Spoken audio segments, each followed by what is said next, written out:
why don't you introduce yourself and tell our audience a little bit about yourself and your background, and then we'll dive right into the Genesis Center. Oh, sure. Okay. My name is Lauren Jordan. I am the Director of Development at Genesis Center. I have been there, I'm just going in my second year there, so I've been a little over a year. My background is primarily in fundraising for colleges and for schools, some hospital fundraising. I do a lot of communications. I've been in fundraising and communications for about 20 years now. So, and what drew me to the Genesis Center was, I had been doing a lot of work with colleges and with private schools, and I was really looking for a community organization that I could fundraise and do communications for. And I was drawn to the work that the Genesis Center does and the people that work there and the community that they serve, and the impact that we can have on the lives in the West End. And so I was really excited to join the team last year, and it's been kind of a wild ride with COVID, but it's been a really interesting year, and we've done some amazing things. So I was really proud to be part of that team. So looking back at this year, what would you say have been the major accomplishments of the Genesis Center, and what did you achieve? Yep. So we serve close to 1,000 adults in adult education and workforce development every year. We also serve about 100 children in our early learning center, our childcare program, and we've had really huge progress as far as our early learning center is now a 5-star rated BrightStars program, which has just elevated the level of care and education that we can provide to our students down in early learning. We've seen new programs as far as our farm tech program that we work with CBS and Lifespan with. That has just been a great outreach program to the community. We have a CNA program and a medical assistant program, where we're placing CNAs and medical assistants in nursing homes and hospitals across the state. We've had great progress with as far as job training and providing ESOL classes. All of our ESOL classes are varying levels. So we have ESOL classes right from level 1 already all the way up to advanced. And we also have a citizenship program. So we've seen many students come through and become U.S. citizens this year, which has been very exciting for us. As far as this year, it's been definitely a different year for us. So, the progress that we've seen is based on the resilience of our community and the resilience of our staff, as far as being able to very quickly respond to a changing world due to the pandemic, and a changing way that we're providing education. And so most of our classes have been moved to remote, and they meet maybe once or so a week on site. But we've really changed the way our platform is, and we've also changed, taken a look at our curriculum and how we can provide that curriculum to our students in their homes. And so, as part of that is really looking at the services we provide.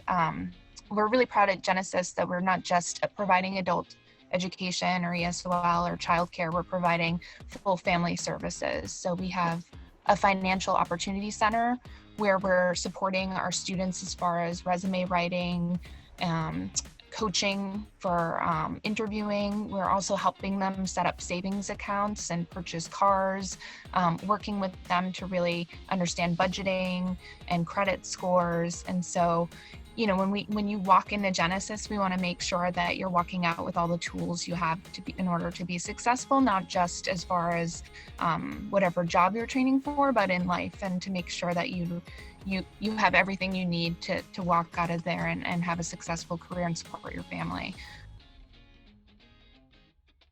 What's the true core goal and mission of what you're trying to achieve? So our mission is to provide the highest quality education and job training and support services to people of diverse cultures. Our goal is to make sure that all of our students can achieve economic independence, so that they can fully participate in society, so they can support their families, so they can improve their prospects for promotion, so they can increase pay scales.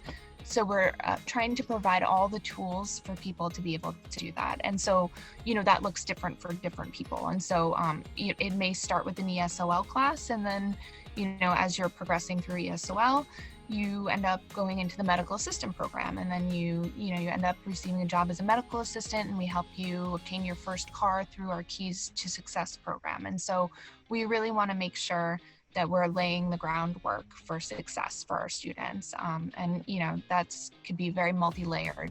And our childcare program also allows our students to be able to attend classes and to be able to do our programs while having their children on site, and and receiving just as great an education down in our early learning center. So yeah, I mean, childcare right now seems to be a very large bottleneck to a lot of people, and especially absolutely. a lot of people with professional careers. So having something like that available, if you want to dive a little deeper into that topic, especially in the COVID environment, I'd love to hear a little bit about how the Genesis Center is approaching that with your students. Yep. Yeah, I mean, I think like most childcare centers, we closed down right away in March. And, when we were given the go-ahead to reopen by the governor, we knew that we had to work hard to get our early learning center open, because we knew our students were depending on that childcare in order to return back to their jobs.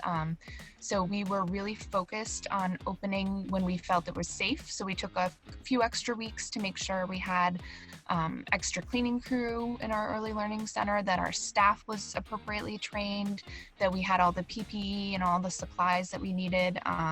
So we went through and we made sure that it was a safe environment for our students to return to.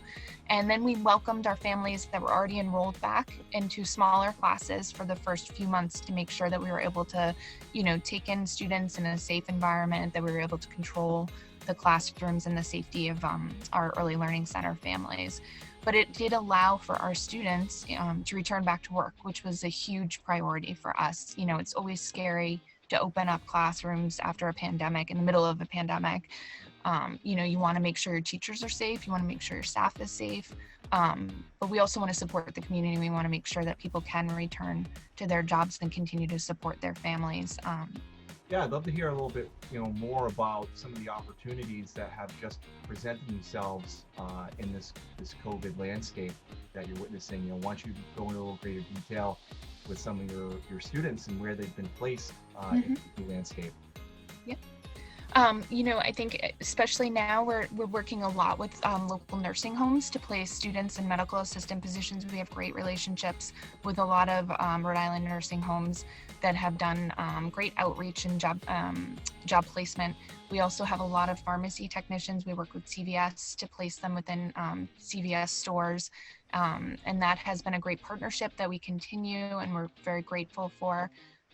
Our culinary students have, obviously we have a lot of relationships with local restaurants who still have a need for culinary workers. And so, many didn't return after, during the pandemic. And so we're still finding positions for our culinary students. And also, a lot of opportunity has opened up in different ways. We've had culinary students who have opened food trucks, who are trying to think of creative ways and, during a pandemic time, to still be employed or to have new initiatives that might make more sense. And so we had a culinary student just recently, he was a graduate a few years ago, open up a food truck, and it's been, featured on Go Local Providence, and he's had some great success, which is wonderful to see. So there definitely, with challenges come opportunities, and so I think our students are very creative and very determined, and so they're definitely finding ways there to create their own opportunities with our help, hopefully. If I was trying to explore performing some Google searches, where am I going to find you in the social or in the digital realm? So we're really trying to keep people informed, whether it's our students, our board members, our staff. So we are everywhere. So we're on Facebook, we're on Instagram, we're on Twitter. We have a LinkedIn page. We've been keeping our website as up to date as possible with new stories, with updates on how to contact us. We are reaching out to people through emails, so we do blast emails, but really our Facebook, our Instagram, our Twitter are very active pages, and it's been a great place for us to share stories. When we were in quarantine and we were In the March and April months, we were doing online videos like at home cooking with Chef Susie, and our early learning center teachers were doing story times, and it was amazing what staff videos we were receiving. We were doing online videos of Zoom of classes, and showing how teachers were singing or interacting with our students. And now it's been a great place for us to share updates about our classes and programming, and what does it look like now to be a Genesis student. And sometimes you'll be in the building and sometimes you'll be online, and sharing success stories of our students and new citizens, and also expressing our needs. I think that's one of the biggest things lately is using social media and email to tell our donors and our supporters, here are what our current needs are as a nonprofit going through COVID, and here are the needs of our students, because especially as the holidays approach, that's going to look different as well.